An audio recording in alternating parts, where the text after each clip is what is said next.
ওনার মতিগতি বোঝাই যাচ্ছে না। কারণ কপাল, আমাদের কপাল কত ভালো। বিগত জীবনে কত সরকার ছিল, কেউ কোনোদিন লালন দিবসকে জাতীয় দিবস ঘোষণা করে নাই। কিন্তু আমাদের ইউনূস কাকা, আরে আমার কপাল কত ভালো, লালন দিবসে জাতীয় দিবস ঘোষণা করে দিয়েছে। আমার কপাল কত ভালো গো। এগুলো তো অনেকেই জানেন না। লালন দিবসে জাতীয় দিবস করছে। লালন কোনদিন মুসলমানদের আধ্যাত্মিক গুরু হইতে পারে? কথা কয় না ভাই, আজরে কথা বলেন। লালন কোনদিন আমাদের ধর্মীয় গুরু হতে পারে? আমাদের ধর্মীয় গুরু একজনই, তিনি হলেন জনাবে মুহাম্মদুর রাসূলুল্লাহ সাল্লাল্লাহু আলাইহি সাল্লাম। কথা বলেন ঠিক কিনা? কিন্তু লালন দিবসকে জাতীয় দিবস করা হলো। কিন্তু আপনারা দেখেছেন, আমিও ছিলাম সেই মহাসমাবেশে, বক্তব্য দিয়েছিলাম। ফজরের পরে আমার বক্তব্য ছিল আন্তর্জাতিক জাতীয় মহাসমাবেশে সোহরাওয়ার্দী উদ্যানে। আমি সেখানে বলেছিলাম, এখানেও বলি, আমার বন্ধুগণ, এত যাবৎ পর্যন্ত আমাদের ওস্তাদ মাওলানা মরহুম শামসুদ্দিন কাসিমি রহমতুল্লাহ আলাইহি, নুরউদ্দিন কাসিমি রহমতুল্লাহ আলাইহি, মুস্তাফা আজাদ রহমতুল্লাহ আলাইহি, চরমনার পীর সৈয়দ ফজল করিম রহমতুল্লাহ আলাইহি, রসুলপুরের পীর আব্দুল মতিন নেসারি রহমতুল্লাহ আলাইহি সহ আমার বন্ধুগণ, বাংলা, ভারত, পাকিস্তান, বিশ্বের বুজুর্গ উলামায়ে কেরাম, কোটি কোটি মুসলমানদের ইমানি দাবি, যারা নবীকে বিশ্ব নবী, শেষ নবী মানে না, তারা কাদিয়ানীরা কাফের। আর এই কাদিয়ানীদেরকে অমুসলিম বলে ঘোষণা দাও, এটা প্রত্যেক মুসলিম সরকারের নৈতিক ইমানি দায়িত্ব। কথা বলেন ঠিক কিনা?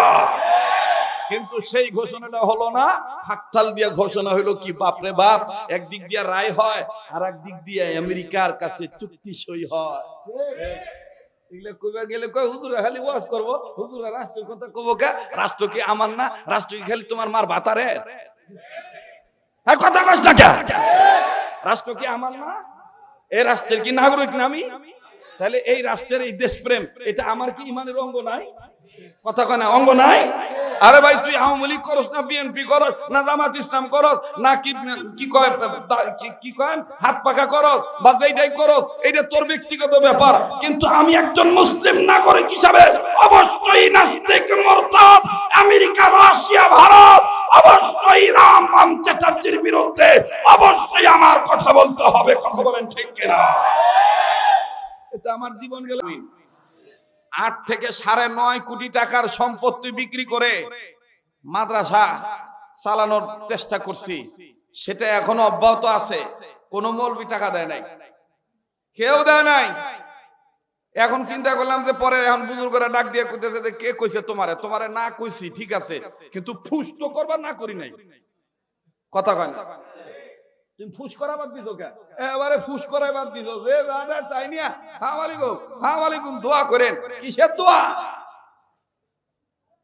আল্লাহ তাআলা আমাদেরকে সহি পথে রাখেন, হালাল পথ পদ্ধতিতে রাখেন। জোরে কোন আমিন। আরো জোরে বলেন আমিন।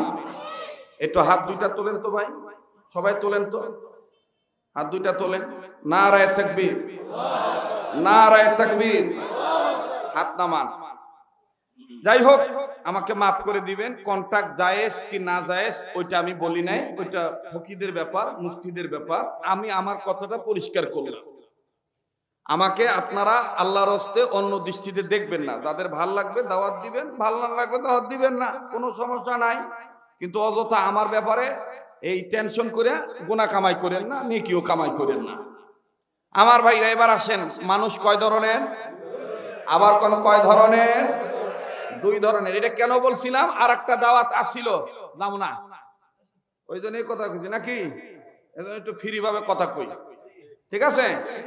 আর এখানেও আল্লাহর রহমত যদি বাইসা থাকি আর জীবনও আসবো না। এবারে পাহা নিয়ত করলাম, এই যে কান ধরে তওবা করলাম, আল্লাহ যদি বাঁচায় রাখে ইনশাআল্লাহ আসার আর নিয়ত নেই ভাই। আমি আজকে জীবনে শেষ ওয়াজ মনে করে ওয়াজ করতেছি, একটু খেয়াল করবেন কথাগুলি।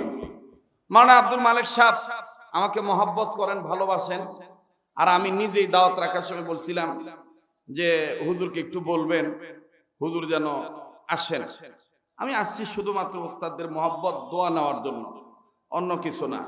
অনুরোধ করে বলবো, প্লিজ কেউ কোনো কথা বলবেন না। ওয়াজ মাহফিল শুরু হয়ে গেছে। ওয়াজ হবে কাকে খুশি করার জন্য? যারা বলেন কাকে খুশি করার জন্য? আল্লাহকে খুশি করার জন্য। আল্লাহ আমাদেরকে আল্লাহ রেজামন্দি হাসিল করার তৌফিক দান করেন। এবার বুঝে থাকলেন, বলেন তো দেখি, কাপড় ঠিক রাখতে গেলে, মানুষ হইতে গেলে কার শিক্ষার দরকার? কোরআনের শিক্ষা দরকার, আল্লাহর কালামের শিক্ষার দরকার, ঠিক কিনা বলে? কোরআন সম্মানিত না অসম্মানিত? যারা বলেন কোরআন সম্মানিত না অসম্মানিত? কোরআনের পক্ষে থাকলে সম্মান বাড়ায় দেয় কে?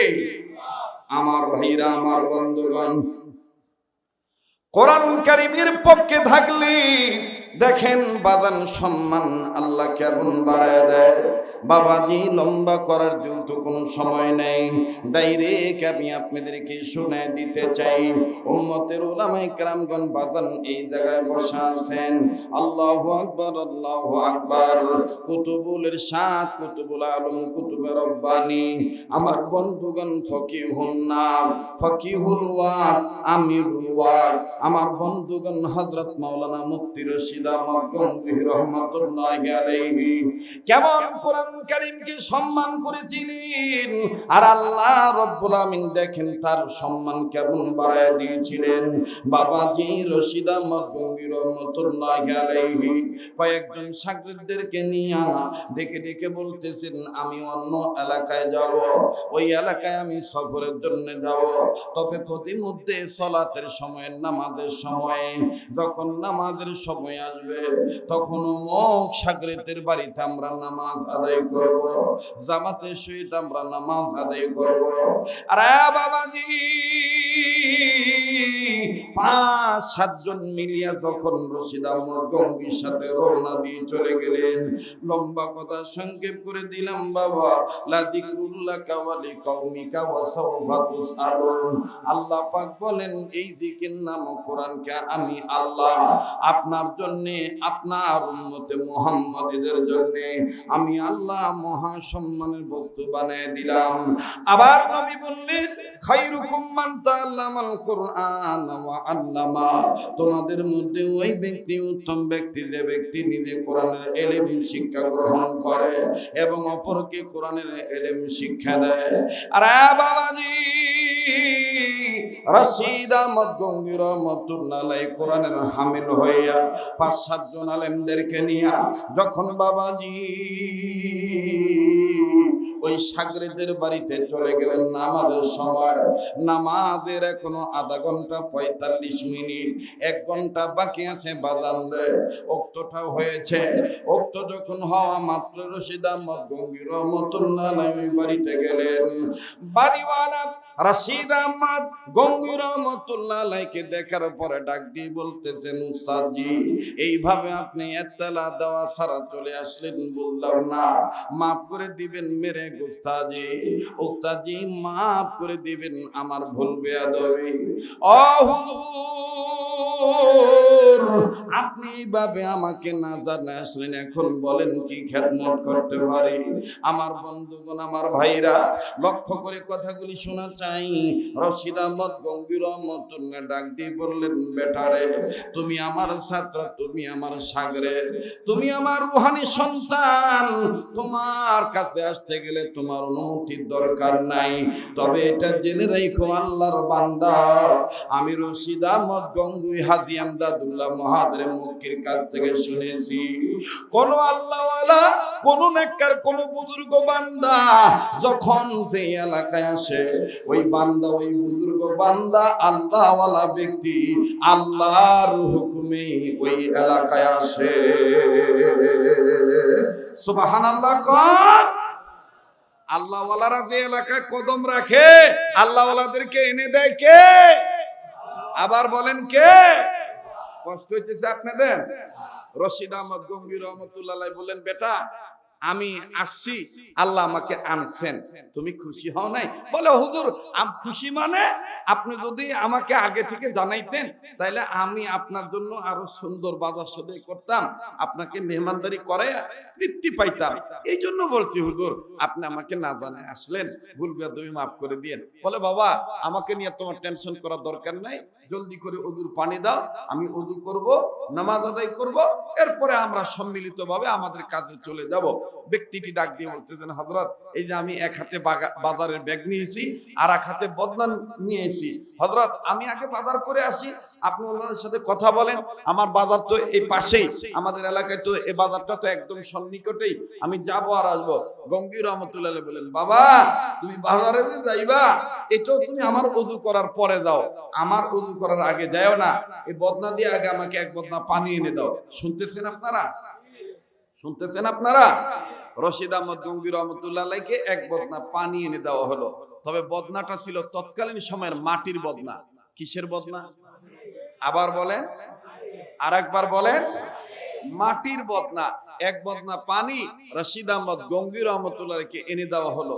এনে দেওয়ার পরে হযরত ওযুর তরতিব অনুযায়ী প্রথম বিসমিল্লাহ বলে, আমার বন্ধুগণ ডাইন হাতের কবজি 3 বার, বাম হাতের কবজি 3 বার, 3 বার সুন্দর করে যখন এই হাত ধুয়ে ফেললেন, এবার বলেন তো দেখি দ্বিতীয়বার পানি কোথায় দিবে? ওযুর নিয়ম অনুসারে তরতিব অনুযায়ী পানি দিবে কোথায়? মুখে। আমার বন্ধুগণ মুখে পানি দিবেন ঠিক, কয়বার দিবে? বলেন বলেন।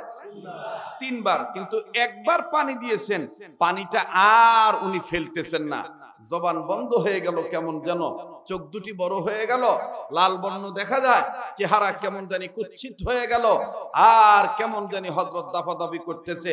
অর্থাৎ কিতাবের লেখক লিখেন, মুসান্নিফ লেখেন, বুজুর্গ ব্যক্তি লেখেন যে মানুষ বিষ খাইলে, বিষ ক্রিয়ায় আক্রান্ত হইলে যেই রকম মানুষ বিষ থেকে মুক্ত হওয়ার জন্য দাপাদাপি করে, ঠিক এইরকম রশিদ আহমদ গঙ্গুহি ওই বদনার পানিতে একবার মুখে দেওয়ার পর পরই না তিনি পানি ফেলে দেন, না তিনি পানি গিলে ফেলেন।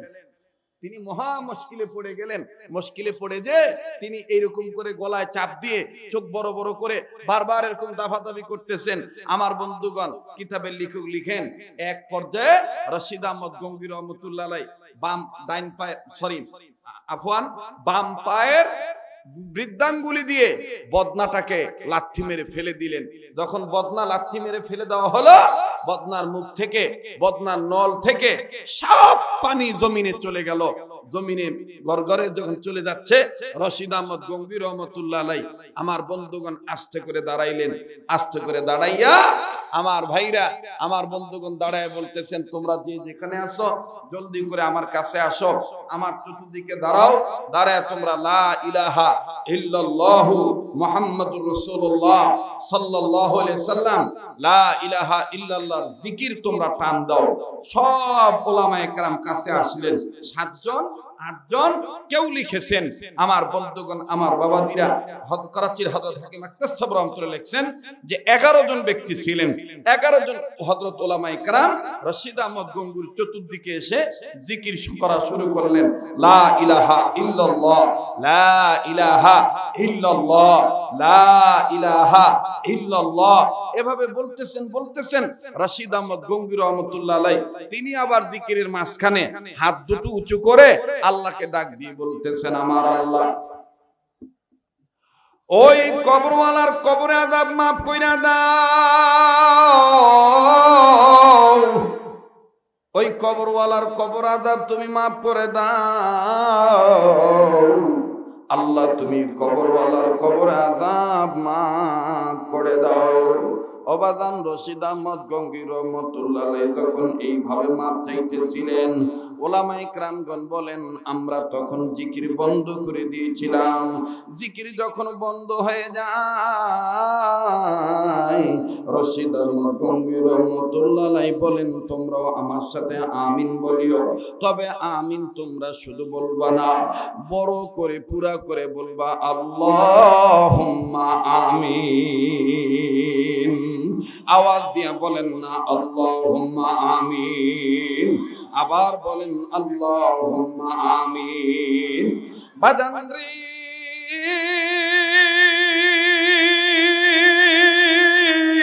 রশিদ আহমদ গঙ্গুহি রাহমাতুল্লাহি আলাইহি তিনি ওই দিকে তাকাইয়া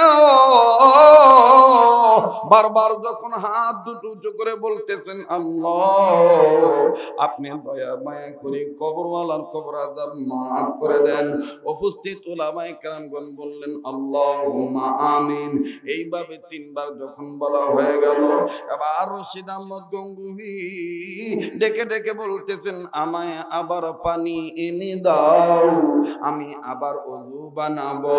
এবার বাড়িওয়ালা যখন আবার ওই একই বদনা ভরে পানি এনে দিলেন, লক্ষ্য করে শুনবেন বাজান, গঙ্গির রহমতুল্লাহ আলাইহি ওই পানি দ্বারা যখন আবার পুনরায় ওযু করা শুরু করলেন, এবার হাত ধুইলেন, মুখ ধুইলেন, নাকে পানি দিলেন, মুখমণ্ডল ধুইলেন, আমার বন্ধুগণ হাত কবজি থেকে কোন পর্যন্ত ধুইলেন, আমার ভাইরা মাথা মাসে করলেন, আমার বন্ধুগণ, আমার ভাইরা, আমার বাবাজিরা, ওযু যখন শেষ হয়ে যায়, রশিদ আহমদ গঙ্গির রহমতুল্লাহ আলাইহি কিবলার দিকে তাকাইয়া আসমান দিকে নজর দিয়া কালেমা শাহাদাত তিনি পাঠ করলেন।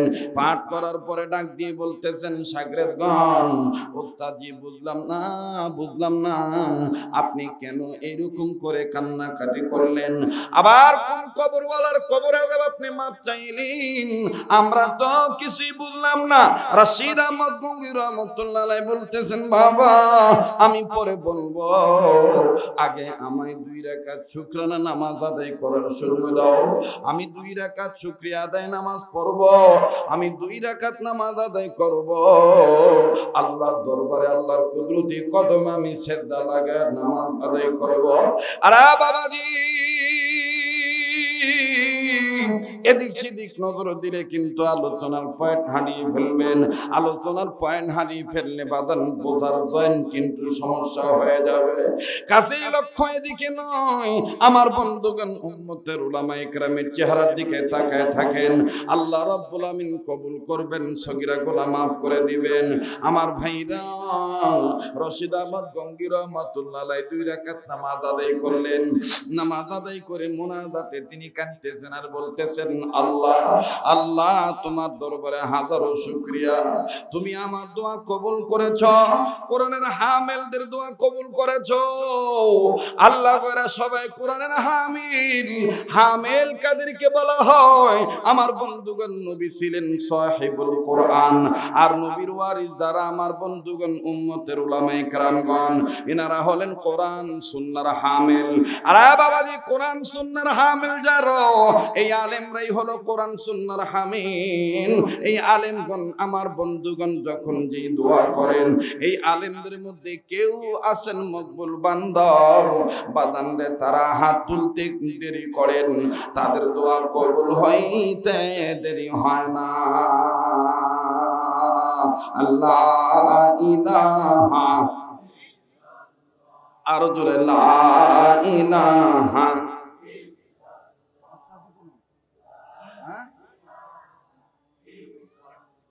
না না, লা ইলাহা ইল্লাল্লাহ, জোরে লা ইলাহা।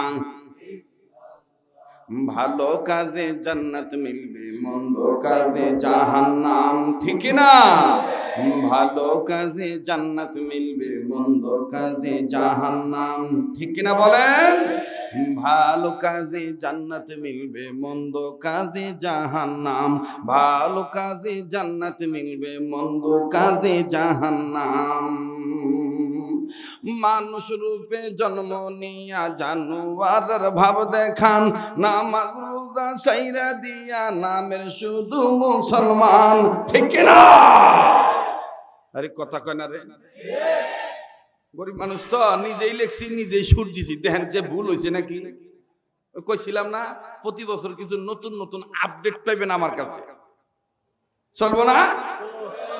হায় রে, ভালো কাজে জান্নাত মিলে, মন্দ কাজে জাহান্নাম, এক পাশেতে জান্নাত তোমার, অপর পাশে জাহান্নাম, ডান পাশেতে জান্নাত তোমার, বাম পাশেতে জাহান্নাম, ঠিক না? ভালো কাজে জান্নাত মিলে, মন্দ কাজে জাহান্নাম, বলেন বলেন, ভালো কাজে জান্নাত মিলে, মন্দ কাজে।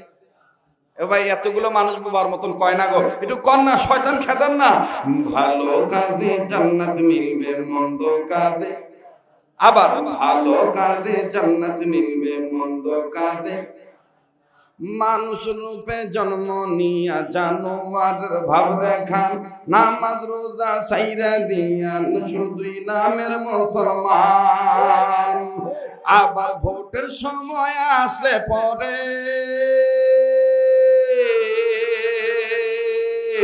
ধর্মের লেবাস পরে জনগণকে দেও পাম।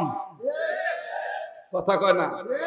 এটা ভোটের সময় আছে না, দেখুন কত মানুষ হাওলা তিটুল মাথা দিয়ে কব, ভাইরা আমার আমি যদি ক্ষমতায় দেবার পারি, অত্র এলাকার জাগির সাটুরি এলাকার যত বাস আছে বাস কাটটা কাবারি বানাই দেব। কথা কয় না? হ্যাঁ, অথচ দেখবেন যে বোর্ডে পাস করার পর আর অনেকের পাওয়াই যায় না, খবরই পাওয়া যায় না, ঠিক কিনা? মানুষ রূপে জন্ম নিয়া জানোয়ার বাপ দেখান, নামাজ রোজা সাইরা দিয়া শুধুই আপনি নামেরই মুসলমান। আবার ভোটের সময় আসলে পরে, এই ভোটের সময় আসলে পরে ধর্মের লেবাস পড়িয়া জনগণকে দেন যে পান। ভালো কাজে জান্নাত মিলে, মন্দ কাজে, আরে ভালো কাজে জান্নাত মিলে, মন্দ কাজে, জোরে ভালো কাজে জান্নাত মিলে, মন্দ কাজে। টুপি দাড়ি পাগড়ি জুব্বা কেহু দেখে, দেখাই আবার অনেকে মৌলবাদী জঙ্গিবাদী বলিয়া ডাকে, ঠিক কিনা বলে? হায়রে টুপি দাড়ি জুব্বা পরিহিত অবস্থায় দেখে তাদের আবার কেহ কেহ জঙ্গিবাদী উগ্রবাদী মৌলবাদী বলিয়া ডাকে। আরে কোরআন সুন্নাহ ছেড়ে দিয়া, কোরআন সুন্নাহ ছেড়ে দিয়া হইলেন আপনি নাফরমান। নিজের ত্রুটি ঢেকে রেখে আলেম ওলামার গায়ে বদনাম, ঠিক কিনা? নিজের ত্রুটি ঢেকে রেখে আলেম ওলামার গায়ে বদনাম। ভালো কাজে জান্নাত মিলে, মন্দ কাজে জাহান্নাম। সবাই ভালো কাজে জান্নাত মিলে, মন্দ কাজে। এই যে শুরু হয়ে গেছে, হুজুররা ভোটের কথা কইলে হ্যাঁ হুজুরা হুজুরা ইমামতি করবো, হুজুরা কিনেকে ভোটের কথা কইব, হুজুরা কিনেকে রাজনীতির পেছাল পারবো। এখানে উলামায়ে কেরাম আছে, হাফেজে কোরআন আছে, মুফতির আছে, মুহাদ্দিস আছে, মুফাসসির আছে। জিজ্ঞেস করে দেখবেন ভোটটা আপনি কারে দিবেন, ও ব্যাপারেও আল্লাহ আয়াত নাযিল করে দিয়েছে। সূরাতুন নিসা 85 নম্বর আয়াত, মাইয়াশফা শাফাআতান হাসানা। আছে না একটা আয়াত? কথা কেন আছে না? ওনাদেরকে জিজ্ঞাসা করে দেখবেন, তুমি যদি ভালো লোককে ছাপ্পা মারো, তাহলে ভালো লোক যত নেকের কাজ করব, ভালো কাজ করব, ওটার পার্সেন্টেজ তোমার আমলনামায় জমা হবে। তুমি যদি মন্দ লোকের ছাপ্পা মারো, মন্দ লোক যত দুর্নীতি করব, ওই সব বদ আমলগুলা যা কিছু আছে সব কিন্তু ওই বদি গিলেও কিন্তু তোমার আমলনামায় কি হবো? জমা হবো। তাইলে আমি ভালো কাজ করলে জান্নাত, মন্দ কাজ করলে। এজন্য আমাদের এখন একটা সিদ্ধান্ত নেওয়া দরকার। জানি না ইউনূস কাকা আসলে উনি কি করিতে চায়, এখন ওনার মতিগতি বুঝাই যাচ্ছে না। কথা কয় না? ওনার মতিগতি বুঝাই যাচ্ছে না। কারণ কপাল, আমাদের কপাল কত ভালো। বিগত জীবনে কত সরকার ছিল, কেউ কোনোদিন লালন দিবসকে জাতীয় দিবস ঘোষণা করে নাই, কিন্তু আমাদের ইউনূস কাকা, আরে আমার কপাল কত ভালো, লালন দিবসে জাতীয় দিবস ঘোষণা করে দিয়েছে। আমার কপাল কত ভালো গো। এগুলো তো অনেকেই জানেন না। লালন দিবসে জাতীয় দিবস করছে। লালন কোনদিন মুসলমানদের আধ্যাত্মিক গুরু হইতে পারে? কথা কয় না ভাই, আজরে কথা বলেন। লালন কোনদিন আমাদের ধর্মীয় গুরু হতে পারে? আমাদের ধর্মীয় গুরু একজনই, তিনি হলেন জনাবে মুহাম্মদুর রাসূলুল্লাহ সাল্লাল্লাহু আলাইহি সাল্লাম। কথা বলেন ঠিক কিনা? কিন্তু লালন দিবসকে জাতীয় দিবস করা হলো। কিন্তু আপনারা দেখেছেন আমিও ছিলাম সেই মহাসমাবেশে, বক্তব্য দিয়েছিলাম ফজরের পরে আমার বক্তব্য ছিল আন্তর্জাতিক জাতীয় মহাসমাবেশে সোহরাওয়ার্দী উদ্যানে। আমি সেখানে বলেছিলাম, এখানেও বলি আমার বন্ধুগণ, এত যাবৎ পর্যন্ত আমাদের ওস্তাদ মাওলানা মরহুম শামসুদ্দিন কাসিমি রহমতুল্লাহ আলাইহি, নূর হোসেন কাসিমি রহমতুল্লাহ আলাইহি, মুস্তাফা আজাদ রহমতুল্লাহ আলাইহি, চরমনার পীর সৈয়দ ফজল করিম রহমতুল্লাহ আলাইহি, রসুলপুরের পীর আব্দুল মতিন নেসারি রহমতুল্লাহ আলাইহি সহ আমার বন্ধুগণ, বাংলা, ভারত, পাকিস্তান, বিশ্বের বুজুর্গ উলামায়ে কেরাম, কোটি কোটি মুসলমানদের ইমানি দাবি, যারা নবীকে বিশ্ব নবী শেষ নবী মানে না, তারা কাদিয়ানীরা কাফের। আর এই কাদিয়ানীদেরকে অমুসলিম বলে ঘোষণা দাও, এটা প্রত্যেক মুসলিম সরকারের নৈতিক ইমানি দায়িত্ব। কথা বলেন ঠিক কিনা? কিন্তু সেই ঘোষণাটা হলো না, হাততাল দিয়ে ঘোষণা হলো কি, বাপরে বাপ, একদিক দিয়ে রায় হয় আর একদিক দিয়ে আমেরিকার কাছে চুক্তি সই হয়। গেলে কয় হুজুরা খালি ওয়াজ করবো, হুজুরা রাষ্ট্রের কথা কবো কে? রাষ্ট্র কি আমার না? রাষ্ট্র কি খালি তোমার মার ভাতারে? কথা কস না কে? রাষ্ট্র কি আমার না? এই রাষ্ট্রের কি নাগরিক না আমি? তাহলে এই রাষ্ট্রের এই দেশপ্রেম, এটা আমার কি ইমানের অঙ্গ নাই? কথা কয় না, অঙ্গ নাই? আরে ভাই, তুই আওয়ামী লীগ করস না বিএনপি করস না জামাত ইসলাম করস না কি কয় হাত পাকা করস বা যেটাই করস, এটা তোর ব্যক্তিগত ব্যাপার। কিন্তু আমি একজন মুসলিম নাগরিক হিসাবে অবশ্যই নাস্তিক, মুরতাদ, আমেরিকা, রাশিয়া, ভারত, অবশ্যই ইরান চ্যাটার্জির বিরুদ্ধে অবশ্যই আমার কথা বলতে হবে। কথা বলেন ঠিক কিনা? এটা আমার জীবন গেলে জীবন যাবে, ফাঁসি হলে ফাঁসি হবে। আর মুমিন মরে তো একবারই, কিন্তু মুমিনের মরার তামান্না থাকে বারবার। ঠিক কিনা বলেন? রাগ করতেছেন মনে হয়, বেজার হইতেছে। লালন দিবস জাতীয় দিবস হয়, কিন্তু কাদিয়ানীরা কাফের, এ কথাটা চাপা দিয়া বাইর হয়। হ্যাঁ, চাপা দিয়া বাইরে কিভাবে? দেখবেন যে ওই যে অনেক পুরুষ সওয়াল যারা বিয়ে করে, বিয়ে করবে যাওয়ার সময় নাকে কাপড় দিয়া ঘোরে, লজ্জা। আমি খবর নিয়ে দেখছি নাকে কাপড় দেখে মোহরণের টাকা বাহি রাখছে। মোহরণের টাকা কি বাকি রাখছে? তো রাখছে, আবার ওর বাপের কাছ থেকে, মাইয়ার বাপের কাছ থেকে বহুত কিছু নিয়ে আইছে। এলাকা লজ্জায় মুখ দেখাবার পারে না। আমাকে দেশে দেখবেন একজন হয়তো বা ভারতের কাছে বিক্রি হয়ে থাকে আগেই, আর না আর একজন আমেরিকার কাছে বিক্রি হয়ে থাকে আগেই। এজন্য বাংলাদেশের মুসলমানরা যাই দাবি করুক, খালি কিছু সান্ত্বনা দেয়, আর বেশিরভাগ সময় কথা কয় না। কাপড় আছে, কথা কয় না, কাপড় আছে। আজকে একটা পয়েন্ট বলতেছি, বাকি পয়েন্ট বলবো না, সময় নাই আমার। কাপড় আছে, মানুষ নাই। তো রশিদ আহমদ গঙ্গি রহমতুল্লাহ আলাইহিকে বলা হলো, হযরত, আপনি মুখের মধ্যে পানি দিয়া আপনার মুখটা কালো হয়ে গেল, চোখ দুইটা লাল বর্ণ হইল, দাপাদাপি করলেন, কান্নাকাটি করলেন, আমাদেরকে জিকির করতে বললেন, কিছুই তো বুঝে আসলো না। রশিদ আহমদ গঙ্গি রহমতুল্লাহ আলাইহি বলেন, বাবা, খোদাই বিধান তোমরা কোরআনুল কারীমের মধ্যে পড়েছো। আল্লাহ রাব্বুল আমিন আয়াতখানা নাজিল করে জানিয়ে দিয়েছেন, যে কোন ধরনের সফলতা যদি মানুষ তোমরা পেতে চাও, ইয়া আইয়ুহান নাসু লা ইলাহা ইল্লাল্লাহু তুফলিহুন, আল্লাহ পাক তার নবীর মাধ্যমে বলে দিয়েছেন। ভাইজান, মনে কিছু নেবেন না, কথাগুলি হৃদয়ের বেদনা প্রকাশ করে বলছি। কোন কোরআন কারীম কি আল্লাহ রাব্বুল আমিন মহা সম্মানের বস্তু বানাইলেন।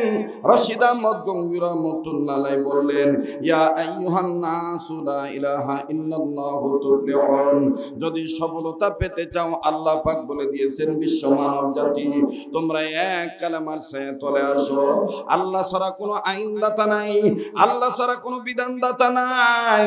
রব্বে কাবা, রব্বে আমার মালিক, তোমার মালিক, আল্লাহ ছাড়া কোনো খালিক নাই, মালিক নাই। এক আল্লাহর প্রতি তোমরা অগাধ বিশ্বাস আনো, দৃঢ় প্রত্যয় হও, ইমানের বলে বলিয়ান হয়ে যাও, তাইলেই সফলতা পেয়ে যাইবা। আমি রশিদ আহমদ গঙ্গুকি বান্দা আব্দুর রশিদ কোরআনের আয়াতের উপর আমল করলাম। আলামা ইকরামগণ ডাক দিয়ে বলেন, হযরত সেটা কেমন বুঝতে পারলাম না। বলে, বাবাজি, যখন বদনার পানিতে দ্বারা ওযু করতেছিলাম, এই বদনাটা হলো মাটির বদনা। যখন আমি ওযু করতেছিলাম, আমি যখন হাত ধুইলাম, তিনবার করে দুই হাতের কবজি দ্রুত করলাম, দিলাম, দ্বিতীয়বার যখন মুখের মধ্যে পানি ঢুকাইলাম, বাবা গো এমন বিশ্রী দুর্গন্ধ লাগলো পানি। আর পানিটা শুধু দুর্গন্ধই না, এমন তিক্ত পানি, এমন তিতা পানি, দাঁতের মধ্যে বিচ্ছু শরীরে আঘাত করলে যেমন মানুষের রক্ত চলাচল বন্ধ হয়ে যায়, বিষক্রিয়ায় যেমন যন্ত্রণা বেড়ে যায়, জ্বালা যন্ত্রণা বেড়ে যায়। আমি রশিদ যখন বান্দা আব্দুর রশিদ যখন মুখের মধ্যে পানি দিলাম, পানি দেওয়ার পর আমার মুখের দাঁতের গোড়াগুলি এরকম অবশ হয়ে গেল, আমার কেমন জানি শক্তি হারিয়ে ফেললাম। এমন তিতা না পারি মুখ থেকে পানিটা ফেলে দিতে, না পারি মুখ থেকে পানিটা মুখের ভিতরে নিয়ে গিলতে, এমন একটা মহা মুশকিল মধ্যে পড়ে গেলাম। আমি আমার আল্লাহকে ডাক দিয়ে বললাম, আল্লাহ এটা কি আমার কোনো গুনাহ সাজা? আল্লাহ গো এটা কি আমার কোনো গুনাহর নতিজা? আমার আল্লাহ রাব্বুল আমিন ডাক দিয়ে বললেন, না রে বান্দা না, এটা তোমার গুনাহর সাজা নয়, আমি আল্লাহ তোমাকে জানাই দিতেছি বান্দা আব্দুর রশিদ তুমি শুনে নাও, আমি রব্বে কাবাতে কোরআন নাযিল করেছি বিশ্ব মানবতার জন্য। এই মানুষগুলি আমার কোরআনকে সম্মান করা বাদ দিয়া, এই মানুষগুলি তারা তাদের বাপ দাদার ধর্ম লাত মানাতুজ্জাও বলে আনিত ধর্ম মানে, কিন্তু আমার কোরআনের বিধান মানে না, মানুষের পূজা করে, মূর্তির পূজা করে। শুনে নাও বান্দা আব্দুর রশিদ, এই বদনার পানি তিতা হওয়ার কারণ কি, দুর্গন্ধ হওয়ার কারণ কি, বিষাক্ত হওয়ার কারণ কি? বান্দা আব্দুর রশিদ তুমি শুনে নাও, তুমি যে বদনা দিয়ে ওযু করতেছিলা গো, এই বদনাটা মাটির বদনা? বান্দা আব্দুর রশিদ বললেন, হ্যাঁ এটা মাটির বদনা। বলে এই মাটির বদনা যেই এলাকার মাটি দিয়ে বানানো হয়েছে, ওই এলাকায় একজন গুনাহগার ছিল, যে কোরআনকে সম্মান করত না, সব সময় কোরআনকে অবজ্ঞা করে চলতো, কোরআনকে বৃদ্ধাঙ্গুলি দেখায় চলতো। তার স্ত্রী কোরআন তেলাওয়াত করলে সে বেদার হয়ে যাইত, তার স্ত্রী সন্তানদেরকে কোরআনের শিক্ষাগারে দিলে সে রাগারাগি করত। অথচ তার হিন্দুদের পূজা ভালো লাগতো, বৌদ্ধদের বিভিন্ন উপাসনালয়ে যে সে বসে থাকতো, আমার কোরআনকে সে শ্রদ্ধা করতো না, সম্মান করতো না। ওগো বান্দা আব্দুর রশিদ তুমি শুনে নাও, কোরআনুল কারীমকে অপমান করতো, কোরআনুল কারীমকে সম্মান করতো, যার কারণে আমি আল্লাহ তাকে কঠিন থেকে কঠিন আযাব দিয়ে কবরের মধ্যে গ্রেফতার করে ধরলাম। আব্দুর রশিদ বলে, আলেম ওলামারা তোমরা শোনো, আমি আমার আল্লাহকে ডাক দিয়ে বললাম, মালিক ওই বান্দাকে তুমি আযাব দিয়ে ধরেছো, কিন্তু এই পানির মধ্যে তিক্ত ভাব কেন আসলো? আল্লাহ পাক ডাক দিয়ে বলেন, শোনো ওই বান্দাকে যখন ওই কবরে আযাব দিয়েছি, ওই আযাবের ফলে পুরা এলাকার জমিন পুড়ে গেছে, পুরা এলাকা